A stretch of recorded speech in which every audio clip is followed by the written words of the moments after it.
Commission hearing. As is our tradition, at the beginning of every meeting, we will rise and begin with the Pledge of Allegiance.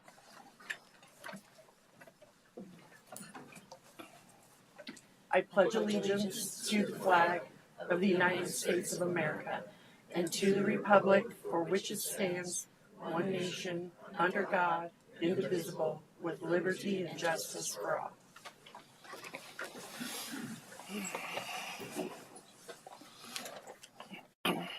Thank you all. My name is Lisa Cholet, and I am the Vice Chair of the Planning Commission. I currently live in Wellington. I've been on the Planning Commission for about a year and a half. I would like to now go around and have each of the Planning Commissioners introduce themselves, starting with Commissioner Duffy. Good evening. I'm Connor Duffy. I've been on the Planning Commission for just about 3 years now, and I live in the Timnath area. Good evening. My name is Adam Eggleston. I live in Southeast Fort Collins, and I've been on the commission since last year. Good evening. I'm John Weiss. I've been on the commission since July, and I live in Timnath. I'm John Slutsky, and I've been on the commission for a little more than 3 years, and I live in Southeast Fort Collins. Hi, I'm Shelby King. I've been on the commission for almost 2 years, and I live in LaPorte. Is Commissioner Barrick online? Good evening, everyone. Hello, Jordana Barrick, and I've been on the Planning Commission for about almost 5 years, and I now live up in the Livermore area.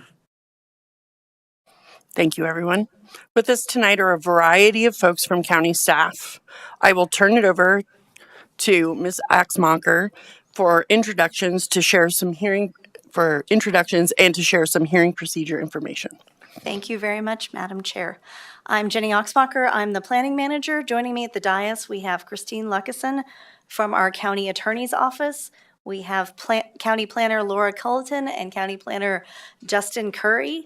We have a member of our planning admin staff. We have Ryan Oswandel.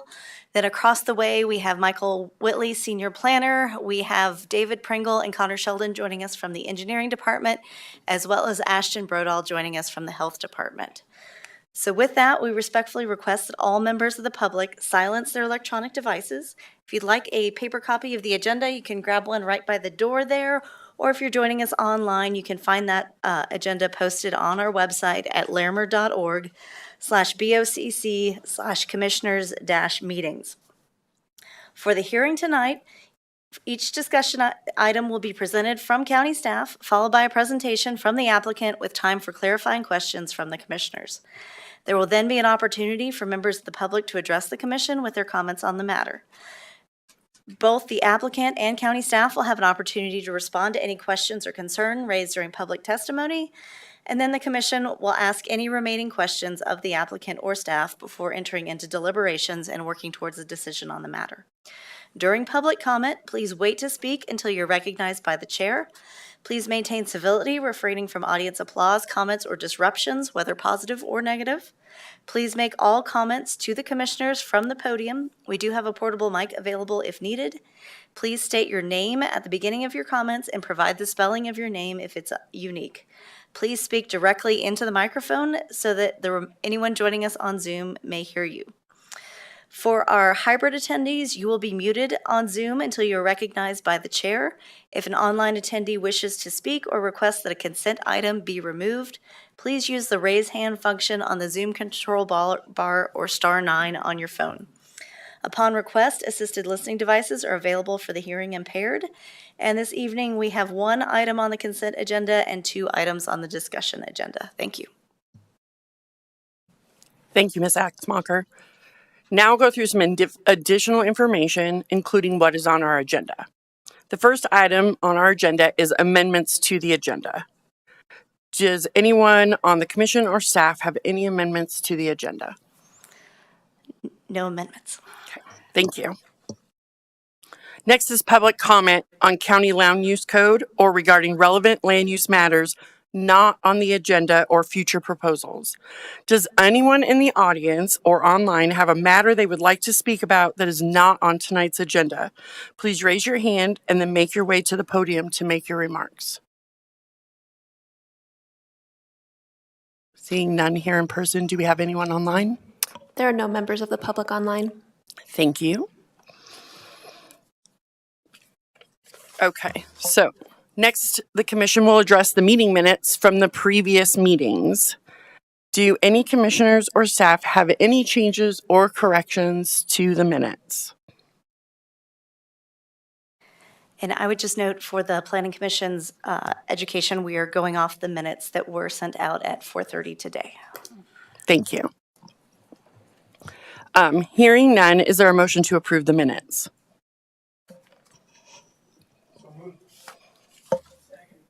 Thank you. And Can we- can we clarify, we're approving both the February Oh, yes. February 12th 12th? and February 19th minutes? Yeah. I will have to recuse myself. Okay. Then let's Okay. do two separate motions and votes, please. Do we need to do separate ones or can we do them together? Commissioner Slutsky, if you're comfortable, you can recuse from both and the motion can go forward without you as one, or you can do two. It's up to you all. I trust these guys. Okay, Okay, one motion. one One motion. roll call vote. Cholet, Yes. Eggleston, Yes. Duffy, Yes. Yes. Weiss, King, Yes. Barak. Yes. Motion passes 6-0, right? Yes. Okay, now we will move on to the consent agenda. We have one item on there today.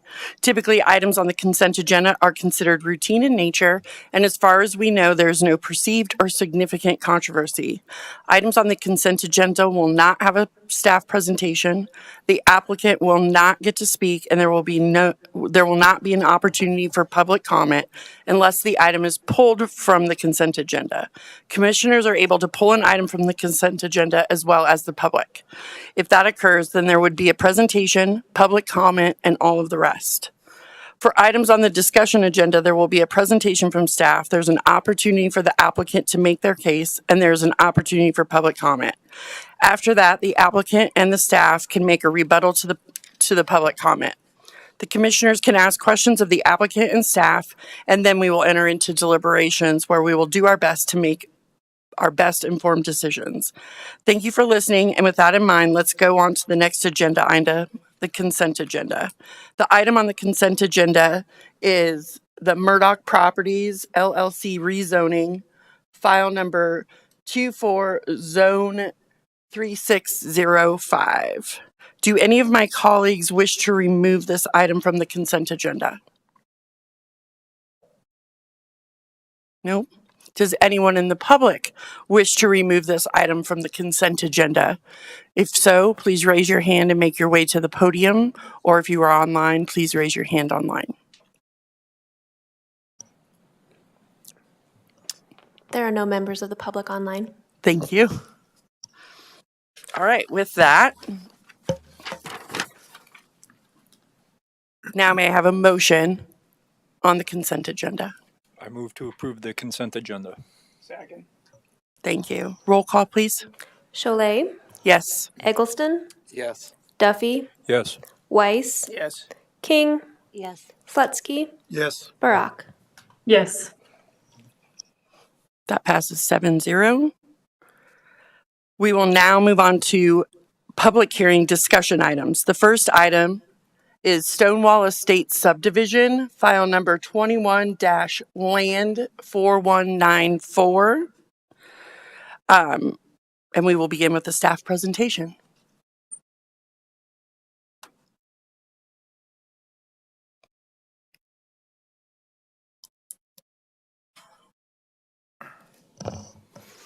Good evening, members of the commission and the public. My name is Justin Curry, and I'm here to present on the Stonewall Estates subdivision. First, with the location is located just east of the Dry Creek Reservoir, approximately 250 feet north of the intersection of West County Road 6 and County Road 23, on the east side of the road with the following address there. The request is a preliminary plat approval for a subdivision to divide an existing 19.97 acre lot into 4 single-family residential lots.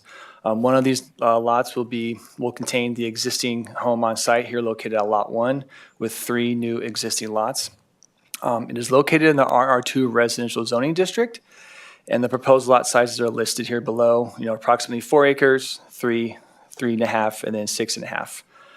Access will be on the northern part of the property here off of County Road 23. The water district is Little Thompson Water District. All the 3 proposed new lots, along with the existing home, will be provided with on-lot septic. And the property is located within the Berthoud Fire Protection District. During this review process for a preliminary plat, the application was sent to various referral agencies. We received comments from the ones listed here below, and the applicant has addressed any issues or concerns that they may have had. It was also sent to neighbors within a 500-foot radius. And during this preliminary plat review process, we received 5 comments from community members in opposition or with concerns of the proposal. In reviewing the preliminary plat, excuse me.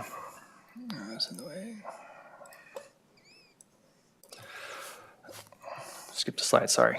The Planning Commission shall consider the general approval criteria listed below here in Article 6.3.8D, along with the review criteria for preliminary plats outlined in Article 6.5.5D1. These items are laid out here in these slides, but there are answered in more detail in the staff report that was included in tonight's hearing packet. And if anyone in the public or the commission has questions, we can go over those in more detail. The Development Service Teams finds that the proposed request meets the general review criteria in the Land Use Code, along with the preliminary plat review criteria. And the Development Service Team proposed conditions of approval are outlined on page 58 of the hearing packet. And with those items being addressed, the Development Service Teams recommend that the Planning Commission recommend to the Board of County Commissioners approval of the Stonewall Estate subdivision, file number 21, land 4194, subject to the conditions noted in the staff report. And based on that recommendation, there is a suggested motion listed below. And with that, if the commission has questions for staff, we'd be happy to answer those questions. And that the applicant and their consultant is also here tonight as well for answering any questions you may have of them. Thank you. Do any commissioners have questions for staff? Commissioner Slutsky? I'm not sure that this is a super big deal, but in the project description, the 4 lots are listed differently in acres than they are on the preliminary plat, and they don't sum up the same. I guess that's probably more likely. I can let the applicant answer that maybe, but it's probably more likely just an error on the project description, in that when the project description was created then versus when the plat was made with the engineer or surveyor, it was more accurately depicted. And so those numbers may change, but we can, I'm sure the applicant can address that prior to approval if needed. There's over 2 acres difference. In the project description or on the plat? Which the plat is bigger. Okay, it is right at that 19.9. Then I would go with that. That'd be the most accurate acreage. With the engineering and surveyor doing these, creating those lots on the plat versus the project description. Cool.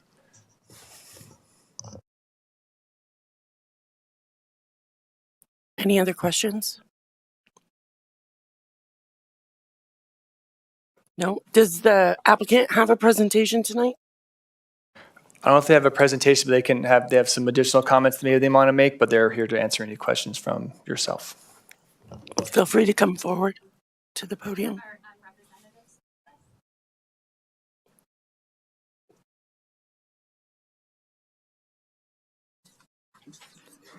Good evening, commissioners. Can you hear me? Yes. I just wanted to kind of touch on a few points. As a professional engineer licensed in the state of Colorado for 2 years now, I've been practicing with Rocky Ridge Civil Engineering, and I represent the owner tonight as the applicant. I'm filling in for Joel Siemens, who's listed on the staff report. He's my boss and currently in Ireland. So She's having a good time there. So I just wanted to talk about just a few things. First of all, Justin mentioned that the subdivision is going to be for 4 lots, 3 new lots, taking 1 existing lot, and then we'll have the existing residents will remain and will be on the 4th of the 4 lots. One thing I wanted to highlight is that the lot sizes and all the criteria are well within the RR-2 zoning standards. I'm sure staff can speak to that more, and there's a lot of information in the staff report that they provided, but just wanted to highlight that. And then also, access for these lots is going to be coming off a public road on the north side. 40 feet of right-of-way is going to be dedicated. You can see that on the plat put together by, I believe, Intermill Land Surveying. So as a result of that new access onto the County Road 23, the access for the existing residents will be closed. So there'll still be one access, and it'll move further north than the current access for the existing residents. So that should help concerns if there's any on the tight turn from County Road 6 into County Road 23. Also, practicing civil engineering for 7 years now, drainage has become a pretty important thing here in Colorado. And I wanted to highlight that for this subdivision, no point discharge is proposed. It's all going to be sheet flow, and that way point discharge generally can cause more erosion and has to be protected by riprap or some other measure to avoid additional erosion, where sheet flow generally causes a lot less erosion. In fact, it's more amenable to the current land as it sits in the rural zoning area. And then finally, the last item I wanted to highlight was towards the end here of the staff report, and that was the water. So Little Thompson Water District, as Justin mentioned, will be serving the subdivision. Currently, they provide water service to the existing residents, and they have agreed with a will serve letter to provide water to 3 additional residences. And you can see in the civil drawings that were drawn up by the company I work for that the water line or water main will be located south of the public road. And one thing I wanted to touch on when it comes to the water is there's an existing, I believe, 12-inch main in County Road 23 where this new main will branch off of, and the additional water consumption by these residences, while it will be minimal, will actually improve water quality in the pipes. Because if you didn't know this, essentially what happens is if the water stays in the pipe, it becomes stagnant. And so Little Thompson and other water jurisdictions, they require a certain amount of flow to be passed through the pipe. So this will actually improve the overall water quality for the neighbors. So that's all I have for you guys tonight. Thank you. Do any of the commissioners have a question for the applicant? Okay, thank you very much. Thank you, guys. Okay, we will now open the public hearing on this item. Commenters are allowed 3 minutes each to provide testimony on an item. Is there anyone here in the audience who wishes to speak to this proposal? Please come to the podium and state and spell your name for the record. If you're joining us on Zoom and you'd like to make a comment, please use the raise hand function on the toolbar.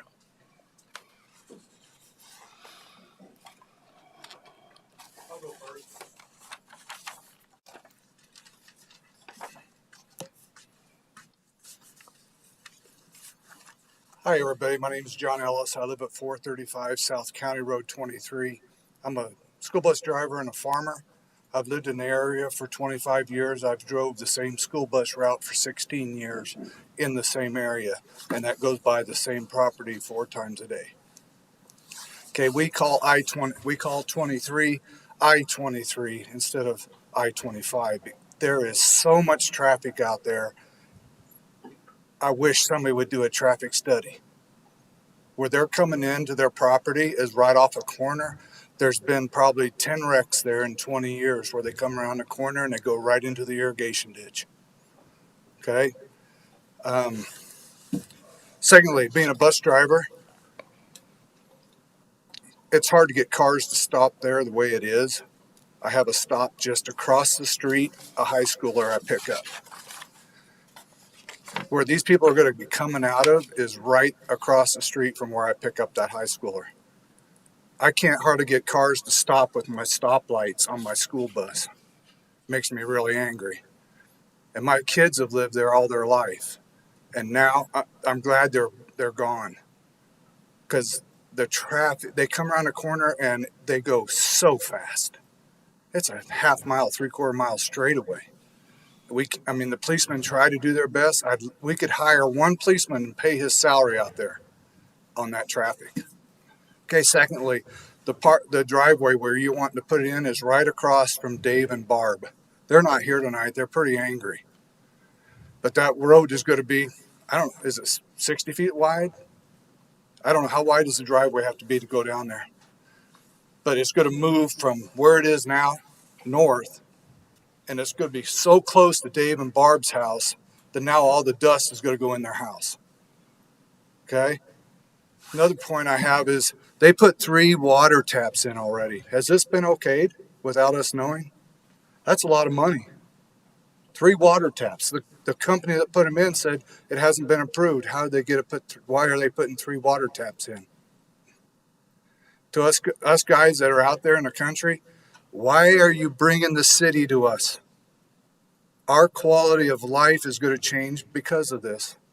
There is 8 other lots right along that road that could do the same thing. Where does it stop? It's really disgusting. I've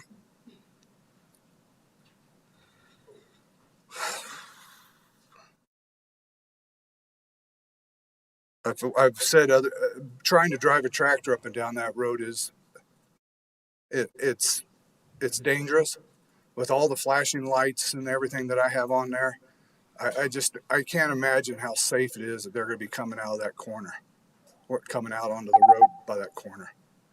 Anyway, please come down and look at our place, talk to the neighbors. It's just not, it's not good. Thank you, sir.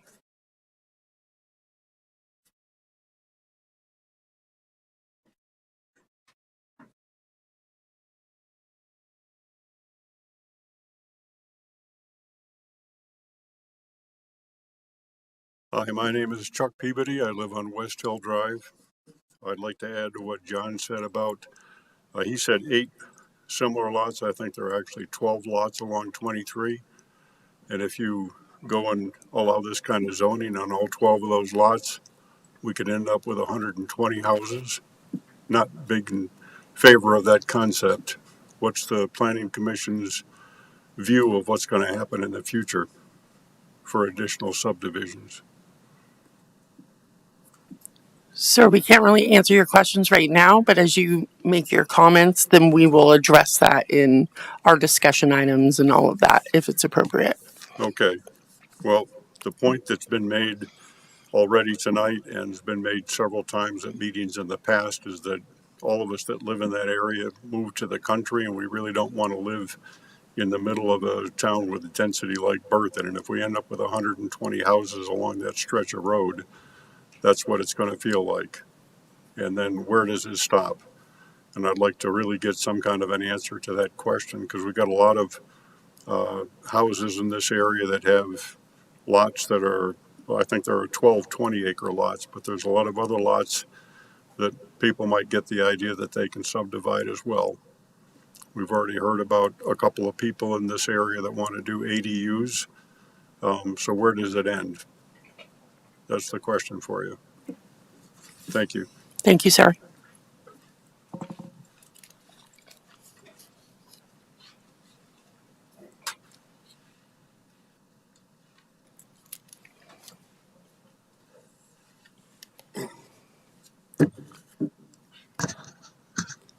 Hello, my name is Steve Govan. I live 2 lots north of the proposed subdivision.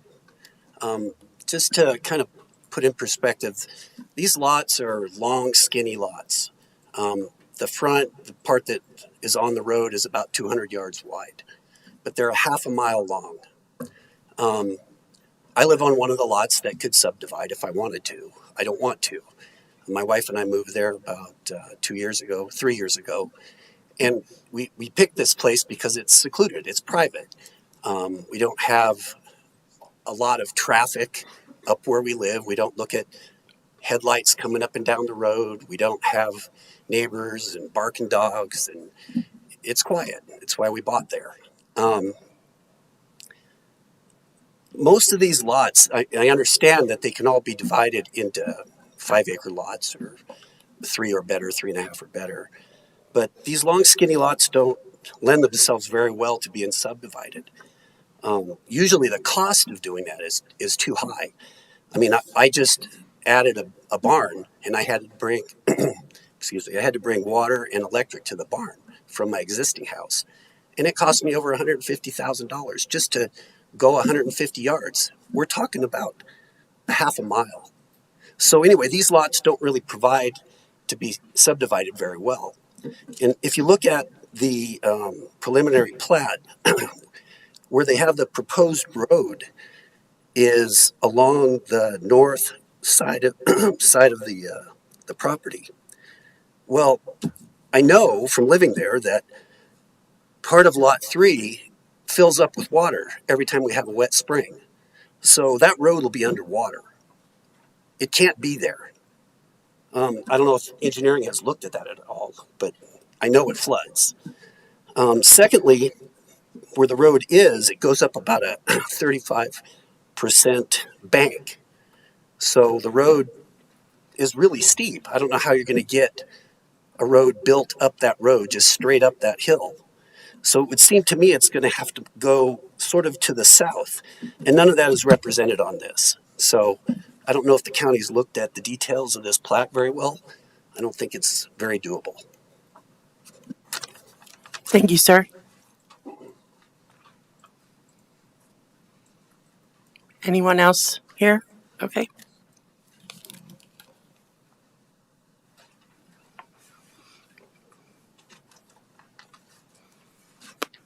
Good evening, Commissioners. My name is Sandy Ellis, and I'm also a neighbor of this proposed development. I only wanted to leave you with a couple of statistics and also information from your master plan, water plan specifically. In the master water plan, you specifically note that in Larimer County, that 47% of agricultural land has been developed over the past 30 years. Looking at another statistic, within a period of a 10-year time, 13% of working farmland, approximately 71,000 acres, have been developed in Larimer County. And that statistic is over a decade old. We know that that has accelerated over time, and that equates to over 500 acres of farmland that's being lost in our county every single day. As a farmer that is dependent on our agricultural community, we appreciate that you are trying to balance the growth and the pressure of growth in Larimer County, but that you're also committed to not eroding the rural lifestyle that we all enjoy. That's what I wanted to share with you today. Thank you for your time. Thank you. Is there anyone else here in person who wishes to give public comment? Do we have any public online right now? There are no members of the public online. Thank you. With that,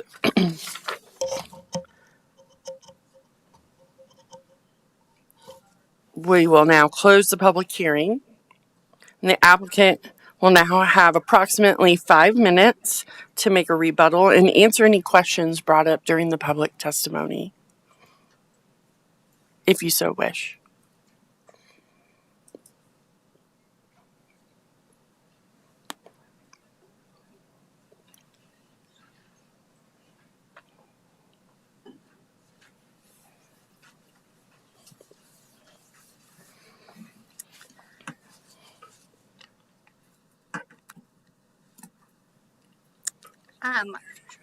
Sorry. My name is Catherine Caulfield. I am one of the owners and applicants for the proposed subdivision.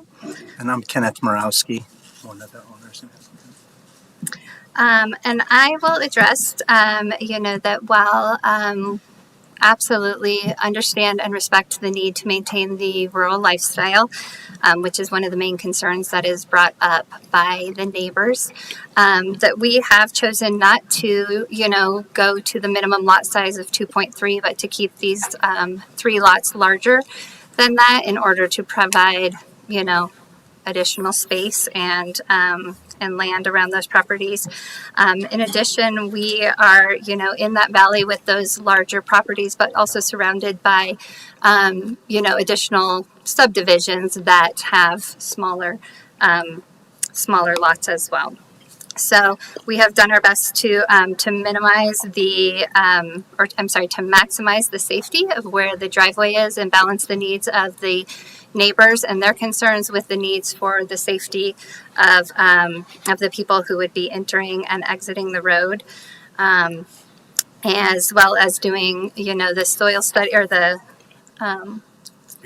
water, I forget what it's called off the top of my head, but the water study in regards to the concern about flooding and the roads. So what else do you want to say? I guess the other question was about the water taps, and that was just purchased last year, and they installed with because the taps were going up. So we just decided to take that risk and purchase those at that time. Go ahead. One of the issues that I heard a few times was about the road that's proposed to the north. Maybe you could talk some, if you don't mind, about it. It looks on Google Maps like there's a gravel road, just an access road. Can you talk about maybe the flooding issue that someone mentioned, and then what your plans are for having that constructed? Yeah, absolutely. So, there's currently a gravel access road that goes to the back. That is what would be abandoned because that's part of the current access. And so the driveway would be moved to the north along that side. There is no flooding on our property. There may be on his, but since we purchased the home in 2021, we've never had water. And we did do the wetlands delineation study, which showed that everywhere that they drilled that there was no concerns about flooding or water along that.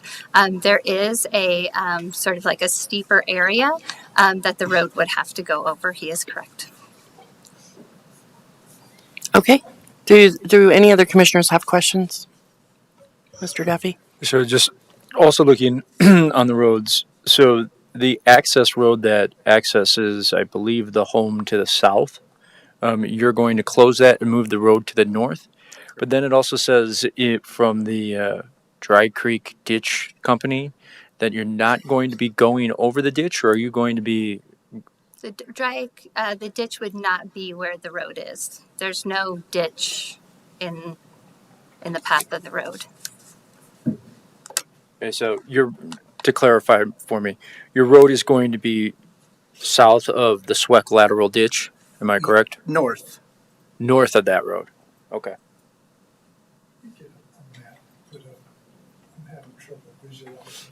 Yeah, They're doing that right now.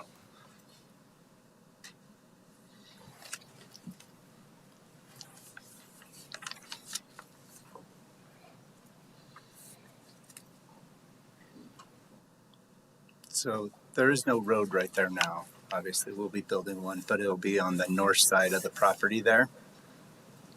And that road then is intended to move all the way to the back of what's to be the final acreage? Yes, sir. Okay, thanks. And you'll see where the the current access is, and then there's the gravel that goes towards the back. So that would no longer be part of the access. Thank you. Mr. Weiss? Thank you. On the water taps, so the 3 extra water taps have already been placed. Does that then pretty well designate where the house envelope is going to have to be? Or can it move someplace else and they just have to bring the water further away? So We worked with Little Thompson Water District in order to have a, easement that they wanted the water taps in, and those are right along County Road 23, just off of County Road 23, and then the building envelopes can be anywhere. Those from the water tap, there would be a water line going back to the houses. Okay, really quick, is there a plan to put a fire hydrant in, or are you looking at potentially just having a sprinkler system at each house? Yeah, so we were potentially looking at the sprinkler system in each house, but the road has, at the end of the road, has the turnaround that is available for the fire trucks to turn around. All right, thank you. Mr. Slutsky? I was a little confused when you started talking. I'm sorry. You both live in lot number 4? In the existing house that's on there. But that would be lot number 4. Yes. Okay, and how long have you lived there? March of 2021. And so that's 4 years right on the button. Yes. And I'm going to the flooding in the lot right next door to you, to your lot. Lot 3 is the one that is said to have flooding, I assume, in the summer when irrigation is going on. Is that correct? I'm not familiar. I don't. If his lot is, up away from ours, and he may have flooding. We have never had flooding since we've lived there, and that's why we had the wetlands delineation study to show whether there was any potential wetlands there. Mm-hmm. Well, not so much wetlands, but water from irrigation ditch. Yeah, we haven't experienced any flooding on the property. Okay. The engineer's report, I think, mentioned that the water level is pretty high in the summer, and that there could be standing water, is what I believe what it said. Okay. Colin could answer that, I guess. We didn't. Yeah.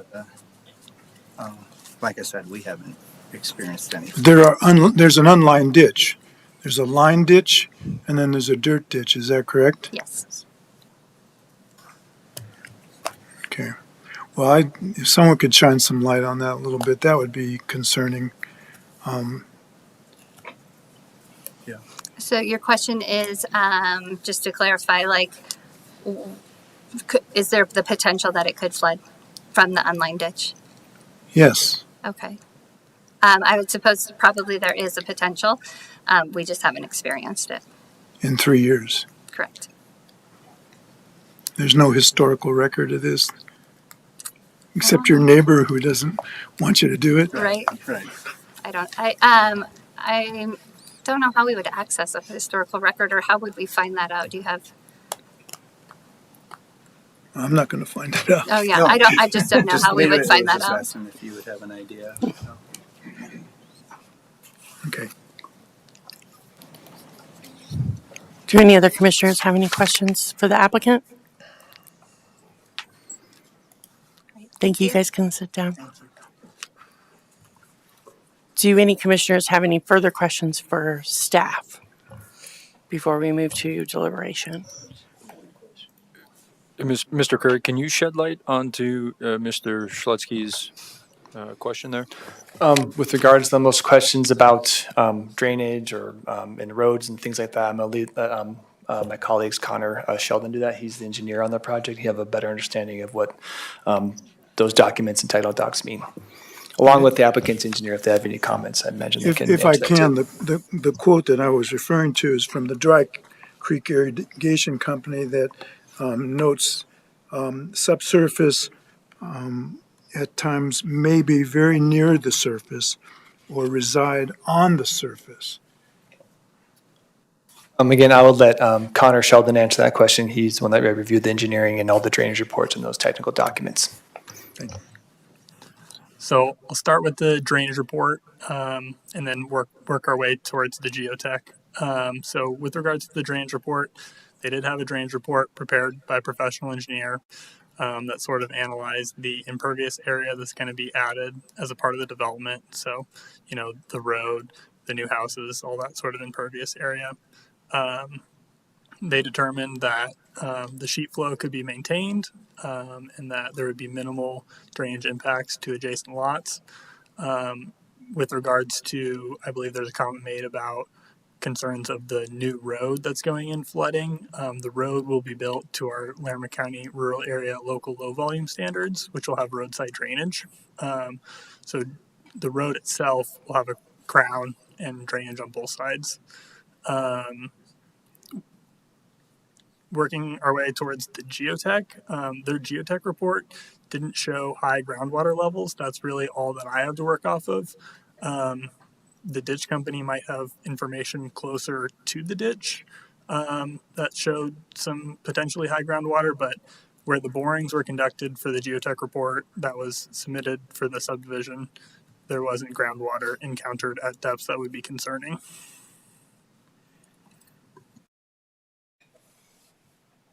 Thank you. Any other? Commissioner Weiss? Can I get staff to clarify a point that was brought up by the public comment, and that there supposedly are X number of large lots that potentially could be subdivided in the future? Can you say as to what the current zoning is of whatever number those lots are, and whether it's the same zoning as this particular applicant, or they vary? Thank you for that question. Per the Larimer County Land Use Zoning Code or zoning map, all the lots surrounding this for a considerable distance are zoned same as RR2 with the minimum lot size of 2.3 acres.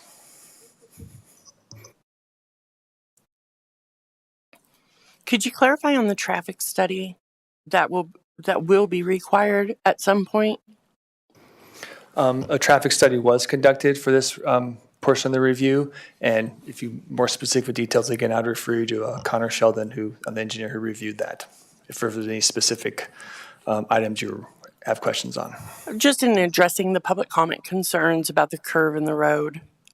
So yes, so they did complete a traffic impact study as a part of the report. The traffic impact study concluded that no auxiliary turn lanes were required. With the traffic being added, they did evaluate the peak hour trip generation as well, so mornings and afternoons. That was not determined to be substantial enough to warrant auxiliary lanes. With regards to the access point being pushed all the way to the north, that was actually engineering department's recommendation to get as far away from the curve as possible. It improves sight distance. And then when you have, two access points that are close together, so this access and the access of the lot immediately adjacent to the north, those obviously don't meet access spacing requirements. They're not going to be spaced, they're right next to each other, but they also don't, in that situation, create turning movement conflicts. So those are essentially functioning as like one double wide access, which is safer than having them, say, 100 feet apart, where they can't see each other turning out, things like that. So in a situation where there is a curve, the safest thing to do is to go as far away from the curve as possible, improve sight distance, and in this case, the access spacing was less of a concern. Thank you. Any other questions? Mr. Slutsky? So what is the speed limit on that road? It was listed in the traffic impact study. I don't have that section pulled up right now, but I'm getting there right now. Let's see. The posted speed on County Road 23 and County Road 6 is 45 miles per hour. And the advisory speed of the curve is 30 miles per hour. So what I'm having trouble with, if this is a dangerous curve, and you seem to agree because you're saying that we're moving the access point as far from that curve as possible. maybe the speed limit needs to be changed? And how does that can't be a condition of approval. Someone help me with that?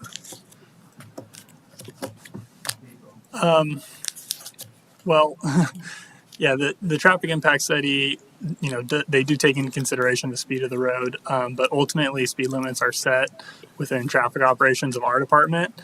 So even when a development's happening, even if the traffic engineer were to say, yes, the speed limit should be reduced, it would have to be reviewed and approved by our traffic operations because they set the speed limits. Again, I think the concern from the neighbors is maybe not necessarily the posted speed limit, it's the speed limit that people go, which is not something that we have control over. And again, there is an advisory speed limit on the curve of 30 miles per hour. If everyone went 30 miles per hour, it'd probably be a pretty safe curve. But that's not something that our traffic ops looks at. Pretty much have to do what you can do and not punt to the driver. Yes. Okay.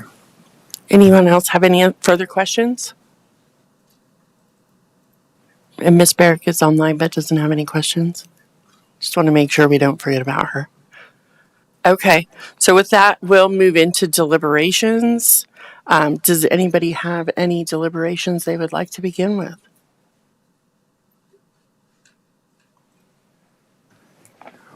Well, I really understand what, I'm sorry, you guys didn't really say your names very well, but I believe it was Sandy. I'm sorry I didn't catch your last name. I have some personal experience with farmland being developed across from my home. And I'm a retired farmer, and I had a beautiful wheat field across the street from my house. And when I retired, there were 1,000 people living there. And everything was, done above board. And I think, for this planning commission, we really have to do what's in the code. But some of these other conditions give me pause. The road, I think, I can't, I just don't know from what y'all have said. Another 3 homes, how is that going to impact much on that road? I think the future is what maybe y'all are worried about, development on the other lots, and that's not the question here. It's it's just these three new homes. I tend to think that's a minimal impact. The water is a different issue. I cannot imagine building a home and finding water in the kitchen someday. That's, but I think that can be, part of a building permit or a site review where the home has to be elevated. I, I, I struggle with this a little bit, as I often do. But I think there's a lot of good points here, but as far as the approval of this request, I'm thinking that it touches all the right points. I think I could support this. I'll let them change my mind. Anyone else have anything they'd like to say? Okay, so I'll just very quickly just say I'm very empathetic to the public comment. As I stated in the beginning, I live in Wallington. We are surrounded by farmland, and I see that farmland get developed pretty quickly sometimes. But unfortunately, when we are making these decisions, or fortunately, really, because you could be that person that's applying, we have a set criteria that is put together and approved and legislated so that this does not become an emotional process or I like your idea better than somebody else's idea, but rather a fair process. This lot, along with the other lots that you guys were talking about, are all zoned rural residential. They're well within the guidelines of rural residential, and the items with the road or the possible water on lot 3, those items are addressed at a different part of this process and aren't part of the process that we are doing right now. And I am thankful that you are here to express your feelings on this. I would encourage you to work with your neighbors. I understand your reticence to this, but as my fellow commissioner said, this is minimal impact, and each lot, if at some point they want to subdivide, they will have to go through the same approval process as everyone else. So with that, I will be supporting this measure. And hearing no further deliberation, if we could get a motion, that would be great. I move that the Board of County Commissioners approve the Stonewall Estates subdivision, file number 21, land 4194, subject to the conditions as outlined in the staff report. Can we correct that to we are recommending to the Board of County Commissioners, please?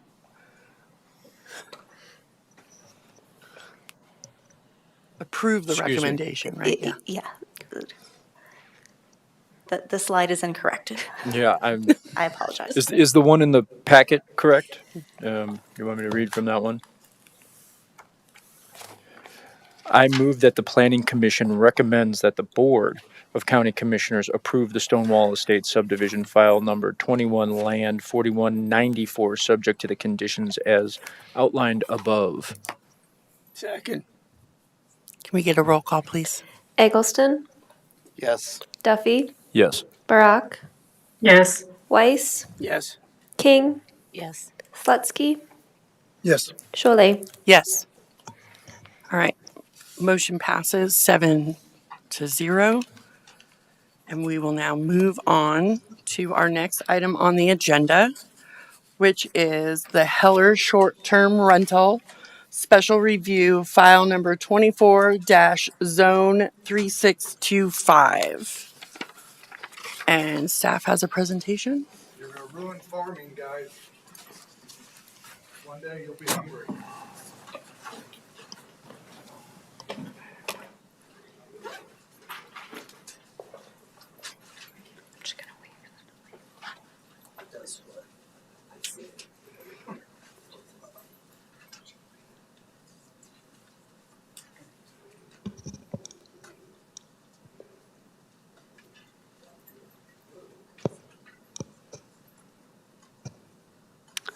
All right. Good evening, Commissioners. My name is Laura Colton. I'm a Development Review Planner with Larimer County. And today I'll be presenting on the Heller Short-Term Rental Special Review, file number 24, Zone 3625. So just some background, since this is the first short-term rental you all are reviewing. On April 3rd of 2023, the Board of County Commissioners adopted revised regulations for approving and operating short-term rentals in unincorporated portions of Larimer County, including the Estes Valley. On June 1st of 2023, these regulations went into effect. Some of the notable changes that would impact this application are that the special review process is now required for short-term rentals in the rural and mixed center zone districts. There's a 500-foot separation requirement for short-term rentals from Larimer County parks and open spaces. There's also a 500-foot separation requirement from other short-term rentals. There are floodplain overlay district standards as well as local roadway and access standards. So the applicant today, Chris Heller, who's in the audience, is requesting special review approval of a 4-bedroom and 1 additional sleeping area, 9-guest short-term rental in his existing single-unit residence. And as I stated before, this is the first special review application under the current regulations that's being brought to the Planning Commission and the Board of County Commissioners for review. The property is located at 767 Skinner Gulch Road in Loveland, Colorado. It's located about half a mile northwest of the intersection of West County Road 18 and Skinner Gulch Road. This is northwest of the Pinewood Lake. The property is zoned open and the property is 40 acres in size. The home is served by an on-site well as well as on-site septic. This area is within the Larimer County Emergency Services District, and the property takes access off of Skinner Gulch Road. So the planning process required for the short-term rental application is special review. A short-term rental is defined as a principal dwelling rented to transient guests who are part of one party for short-term lodging, just 30 days or less, when not occupied by the owner or the operator. And the term party, as used in this definition, shall mean one or more persons who stays at a short-term rental as a single group pursuant to a single reservation and payment. And we limit the number of occupants to a short-term rental to 10 guests or fewer. And then in the land use code, a short-term rental is classified as a commercial lodging facility. This is an overview of the special review process, starting with a pre-application conference for the sketch plan phase. And then there is staff referral and agency evaluation and comment review for the sketch plan phase. After that, we have a sketch plan meeting with the applicant going over the comments we received during the sketch plan phase. After that, a neighborhood meeting is held. And then we move forward to the public hearing phase where there's the same kind of process repeated. And we're at step number 7 with Planning Commission review and recommendation, which will follow with the Board of County Commissioner review and decision. So during the sketch plan phase, we sent neighborhood notification to 13 property owners within 500 feet of the property. 19 community members provided comments in opposition, and 8 community members provided comments in support. This was during the sketch plan phase. Following that, the applicant held a neighborhood meeting, which was attended by 2 community members. And then following the public hearing phase, we notified the same 13 property owners again, and 2 property owners at that point provided their comments in opposition. And then if you'd like to see the attachments of all of these, they're listed on this slide, as well as the applicant's response to the comments. There's quite a bit of review criteria associated with the special review short-term rental process, which is all addressed in the staff report, starting with the general review criteria, going into general standards for short-term rentals, which I'm going to flip through quickly, but we can come back to if you all have questions about any of these. And then we have safety standards for short-term rentals, as well as the floodplain standards for short-term rentals, and the roadway and access standards. And the Article 4 development standards, which are addressed in the staff report.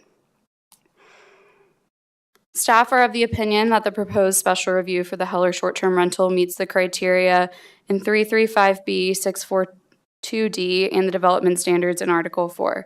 No concerns were received from referral agencies during the review process, and no comments were received from the following 4 agencies: Larimer County Assessor, Larimer County GIS, Colorado Parks and Wildlife, and LEDA, which is the Larimer Emergency Telephone Authority. And then I've got a suggested motion on the screen with a correction to condition number 2, removing the word administrative, so that the property is consistent with the approved special review, not administrative special review. And conditions continue on to this slide. I'm available for questions. Thank you. Thank you. Does anyone have any questions? Mr. Weiss? So how is this not, we may have gone over this before, how is this proposal not a lease? Or is it a lease? Someone is coming in and leasing the home for no more than 30 days. Is that not or not? We don't consider it a lease. We consider it a commercial land use. Lodging facilities are classified as a commercial land use. But I don't believe anyone needs to sign a lease necessarily. Okay, so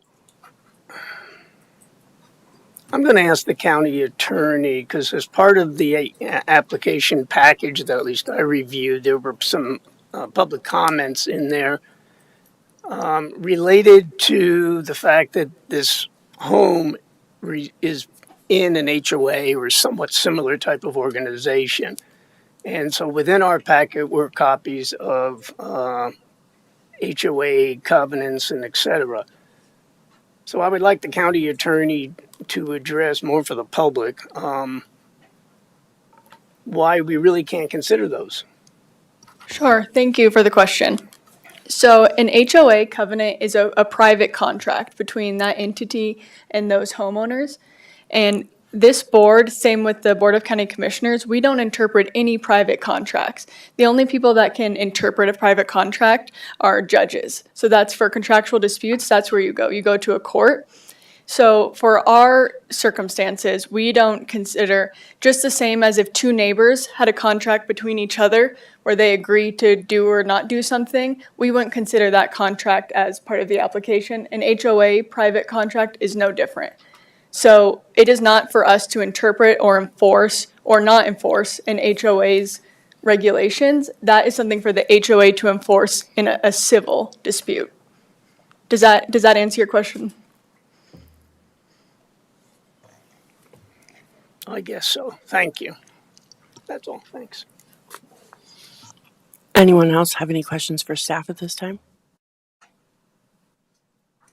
No? Does the applicant have a presentation? Come forward, please.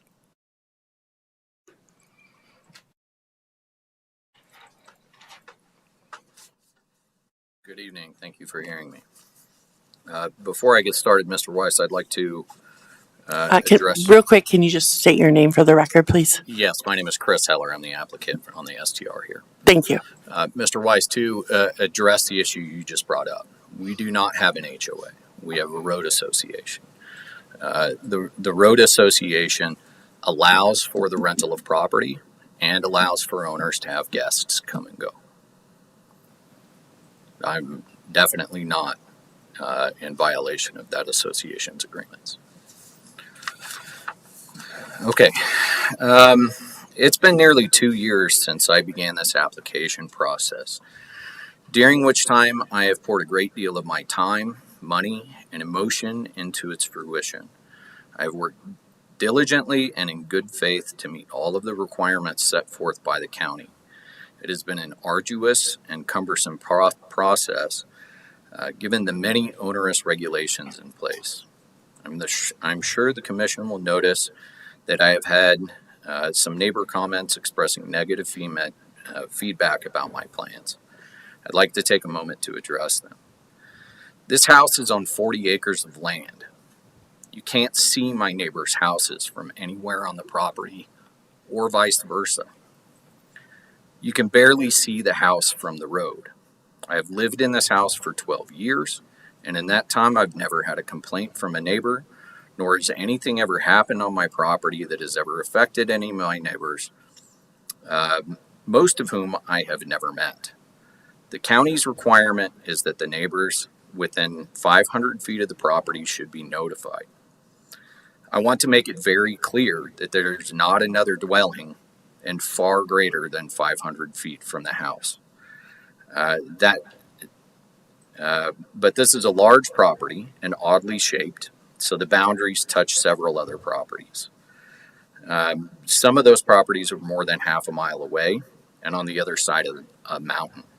Moreover, the county contacted more than just the owners within that 500-foot limit. One of those neighbors is known to be a person in the community that often intentionally interjects themselves into other people's business and tries to tell them what they can and cannot do despite their lack of authority or knowledge of a given situation. That party has been at the heart of every community controversy I've seen in the dozen years that I've lived here. In this case, they took it upon themselves to send out a community-wide email to more than 50 members. Most had no reaction. Many had positive reactions and wrote comments in support of my plans. It's worth mentioning that the party in question used their own property as a wedding venue last summer. They hosted far more guests than I ever will. They never consulted the community about that or the county. More importantly, to demonstrate the character of the party in question, they put their own property on the market after they instigated this conflict. They've had plans to move out of state for some time. They knew very well that my plans would never affect them because they wouldn't be here. Most of the comments and concerns surrounded forest fires and road usage. Those concerns are easily addressed. There are no fires allowed by the county regulations for the STR permit, and my house rules would prevent it. There's no place to build a fire that wouldn't be completely obvious. The county has fines attached, and I would attach fines. I'll provide a propane fire pit for my guests so that they can sit outside and enjoy the evening mountain air, have a drink if they like, roast marshmallows with their kids in perfect safety. The road usage, as for the road usage, the rental of the property,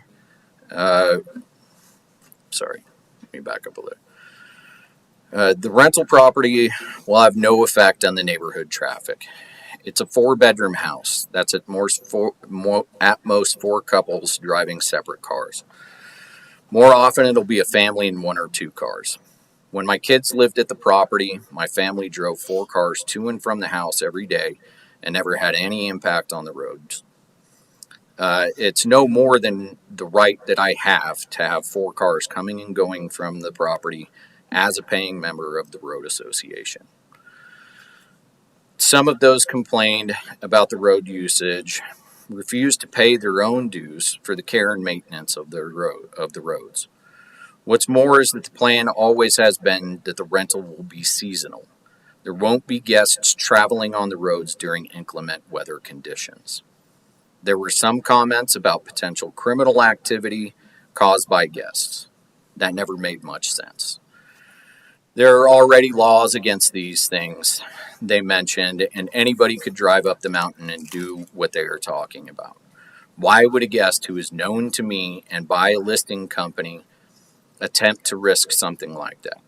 They would be caught more easily than a random outsider or even a community member.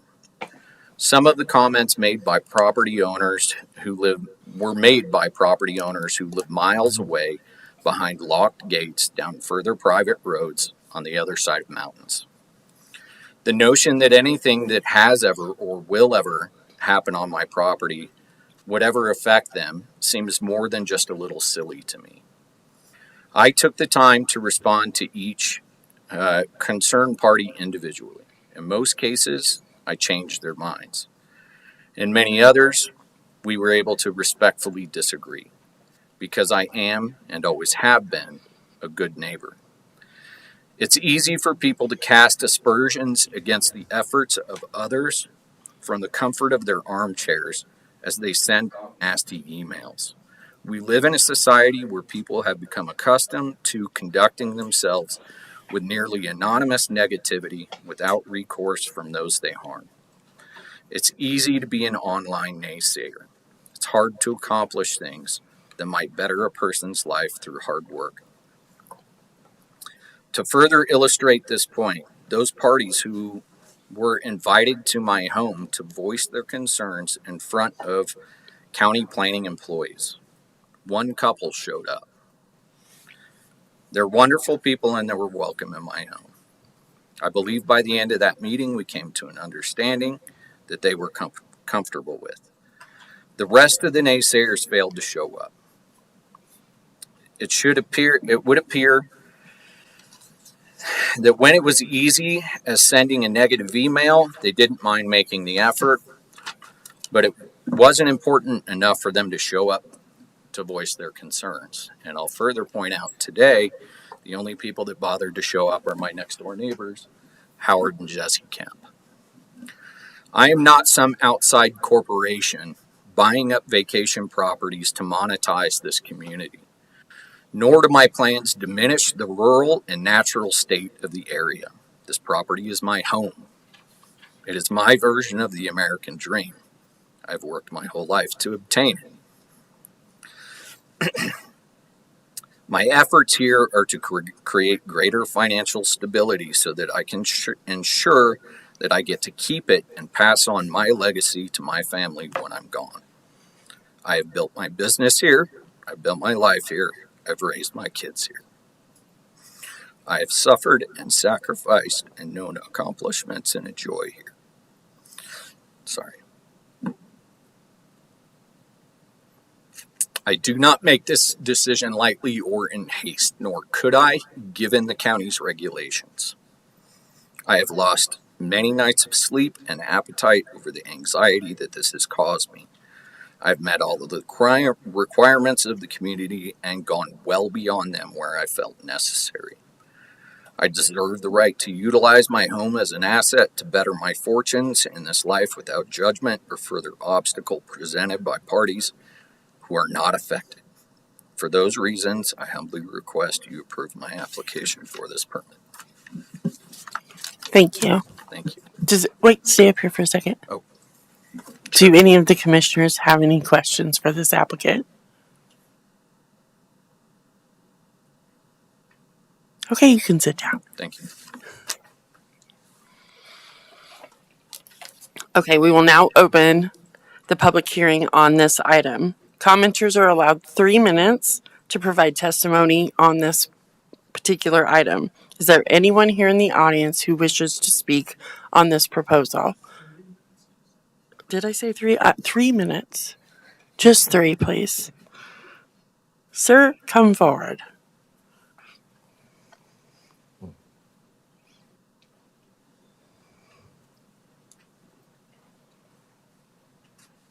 Please state your name. My name's Kemp, and my property is contiguous with the applicants. What's that? Your name again, please? Kemp, Howard Kemp, K-E-M-P. Thank you, sir. Okay, and we are zoned open, mostly rural and agricultural. I disagree with the applicant about it. We are a road association, but we do have covenants, and the covenants restrict businesses. And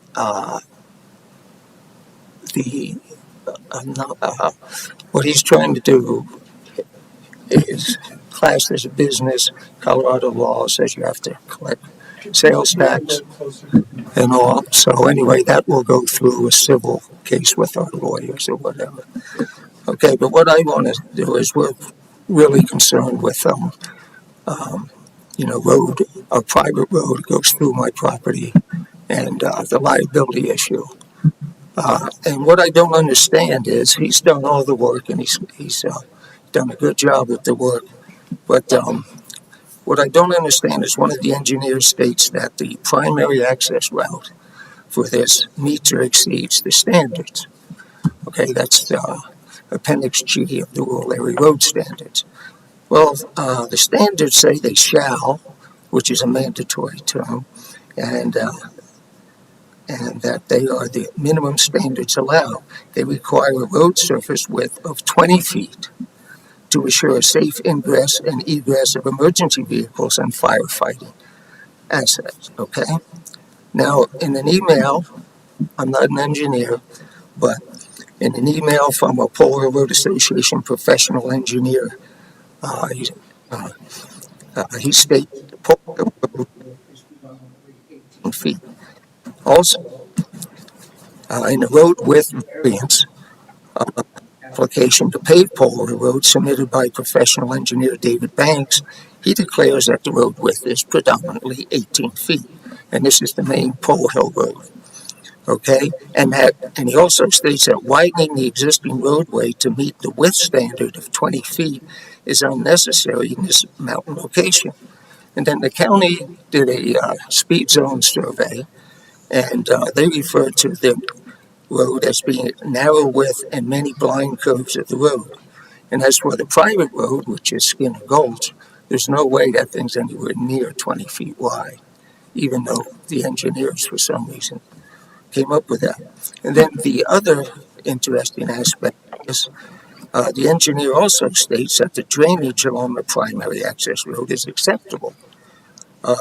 Well, the fact is that Larimer County, Land Use Code, Rural Area Road Standards, Appendix G, and the Stormwater Design Standards all state that Sorry, it's It's 3 minutes. okay. They don't comply with the culverts. Don't comply with the standards. There's 10 culverts that are undersized along the roads. Okay, thank you, sir. Does anyone else wish to provide public comment here? No, do we have anyone online? There are no members of the public online. Okay. Well, with that, I will close this portion of the public hearing.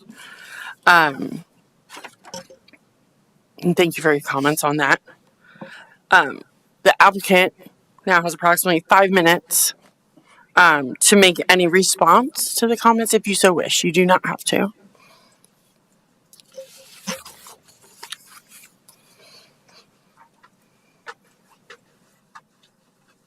The county already reviewed and accepted the road study.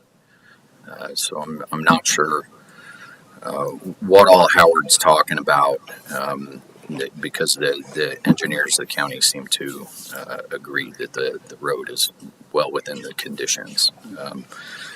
I'll let them speak to that if they'd like to.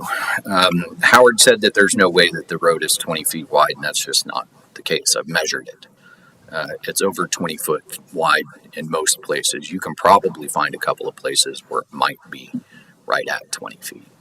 But for the most part, it's really not a problem. Howard basically just said he'd sue me.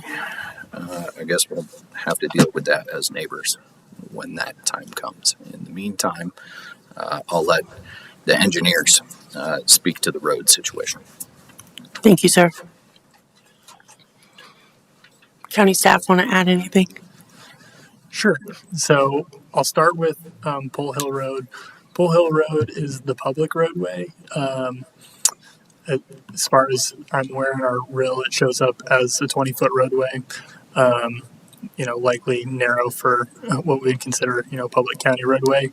But that is not included in the roadway certification. The roadway certification requirements that were put in place for short-term rentals with the newest short-term rental update require the applicants to certify from their property to the nearest public county roadway, in this case, Bull Hill Roadway. So the roadway certification was for Skinner Gulch Roadway that was submitted with this application. Everything in the roadway certification showed that Skinner Gulch Roadway was in conformance with our rural area road standards, including the width requirements, which allows for 20 feet is the minimum. We also allow for 10% deviation. So if the road dips down to 18 feet wide in any location, that's also acceptable. That wasn't included with the report. It said it was 20 feet wide. That's really what we have to go off of. But even if it dipped down to 18, we could approve that variance administratively without having to have an appeal to the roadway standards. So, we have a lot of short-term rentals, a lot of county. We're really relying on these roadway certifications that are completed by the professional engineers that they sign and stamp. We're not going to have the staffing or ability to check every single roadway, whether it is or is not 20 feet. But a professional engineer signed and stamped it and said it was. So that's where we have to go off of. Thank you. Does staff want to add anything else? I do not, but if you have questions, I'm happy to answer them. Okay. Any commissioners have any questions at this point? Seeing none. Okay, we will move into deliberations. Does anyone have any comments they'd like to make before we move on? I just want to clarify, we're closing the public hearing. Oh, I thought I said that. Did I'm we sorry. close it? Okay, well, it's officially It's closed. Public hearing is closed. I apologize. No, I think you did say it. It's my bad. Okay. Anyway, so does anybody have anything they'd like to say for deliberations? Mr. Eggleston? Oh, we saw a finger. You do? Go ahead. Well, I do have some issues, but I've been told I can't bring these issues up because they're out of our purview, so I'll leave it at that. But I'll support, even though I do have questions regarding it. Okay. Does anyone else have anything they'd like to say? I would entertain a motion then. Oh, you have something to say? Mr. Why not? Slutsky, bite your tongue. So I can support this. I think Mr. Heller has checked all the boxes, at least from what I've heard and read. The thing that really stuck out, Mr. Heller, was your comment that you haven't met most of your neighbors. And this may be why you have had some problems. In the country, and I'm going to call you in the country, I know you're more in the mountains, but I'm a country boy. And you know your neighbors because they're going to take care of you. And that's just tradition that neighbors look out for each other. And I think that if you had made that kind of effort, not now, of course, but when you moved in, you've been there 12 years, I think you said, you're isolated, you're on a road that probably doesn't get have good access for emergency vehicles. You guys need to look out for each other, and it's goes way beyond having an STR. It goes to your safety, to your happiness. I just encourage you to get beyond that and find it a little more enjoyable maybe. That's it. Can I respond to that, Mr. Slusky? No, I'm sorry. sorry. Does anyone else have anything they'd like to add? Okay, with that, I will take a motion or entertain a motion, I suppose. I move that the Planning Commission recommend to the Board of County Commissioners approve the Heller short-term rental file number 24, zone 3625, subject to the following conditions. Second. And what the following, the conditions in the staff report? You want to amend Conditions that? in the staff report numbered 1 through 14. Mr. Weiss, you still second? Yeah. Or Eggleston, sorry. Yes, second. Okay, can we get a roll call, please? Weiss, Yes. King, Yes. Slutsky, Yes. Eggleston, Yes. Duffy, Yes. Barak, Yes. Cholet. Yes. Motion passes 7-0. Good luck, Mr. Heller. All right, and with that, do we have any staff? So we'll be adjourning the meeting this evening and conducting a work session to do our annual compliance training, which, just as a reminder for Commissioner Barrick, who's joining us online, we will have a different Zoom meeting link for that portion, but you may adjourn the meeting. All right, motion to adjourn. Do I have to motion to adjourn?